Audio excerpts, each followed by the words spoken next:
88, she had my uncle in there. A miscarriage back to back every year for like 10. Pregnant with my mom's, doctor told her it was slim.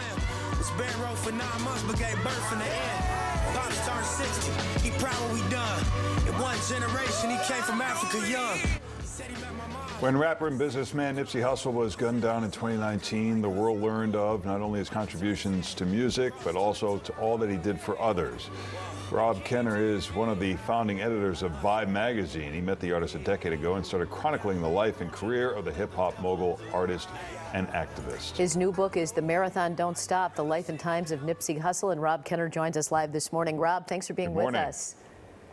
Thanks for having me. It's great to be here. So tell us, when you first met Nipsey back over 10 years ago, you said you were struck by him right then and were interested in writing a biography about him then.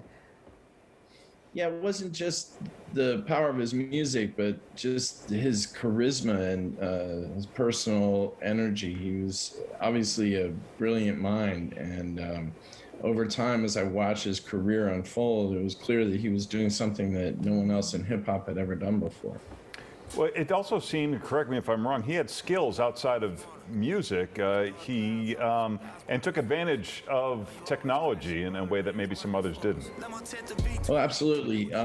As a high school student, he was able to build computers out of parts just by reading articles in magazines. And in his business that he opened with his brother, the Marathon Clothing, he had some of the most advanced technology ever seen. Not even the NBA store had the kind of augmented reality app functions that were going on in that store right there on Slauson and Crenshaw, in a neighborhood that some people considered, you know, the hood, an area where they wouldn't expect cutting edge technology that was changing the way people did business. But that was the type of person Nipsey Hussle was. He brought these brilliant ideas right to the streets that raised him, and that's why he's such an important figure. And he was so devoted to giving back to the neighborhood in which he was raised, and yet tragically that's where his life ended as well. It's a heartbreaking story.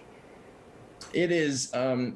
It's also a story of triumphing over obstacles, and I think that's the most important thing to take away from Nipsey Hussle's legacy, is to emulate his mission rather than focusing on the tragedy, because I think there's a lot that people can learn from Nipsey Hussle's approach to just trusting the people from the community who support you, and you know, giving back to those people and empowering them. I think, you know, the things that are going on in the city of Chicago today, you know, I'm sure Nipsey Hussle would have a lot to contribute in terms of, you know, trusting the voices of the people who are in the midst of the struggle and empowering them to make meaningful changes that change lives. Rob, is there work in the vault, so to speak, that could be released in the near future? Oh yeah, there's a lot of music. He had several albums planned, and I'm not sure when it will be released, but we hear things coming out here and there. Most recently, a collaboration with Jay-Z called What It Feels Like, which was part of the Judas and the Black Messiah soundtrack. It's a very powerful song in which he calls himself Young Malcolm.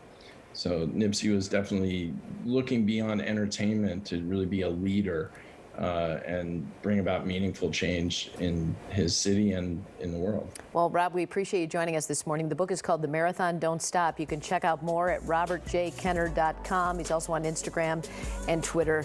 Thanks for being with us. Thanks, Rob. I appreciate it so much. Long live Nipsey Hussle.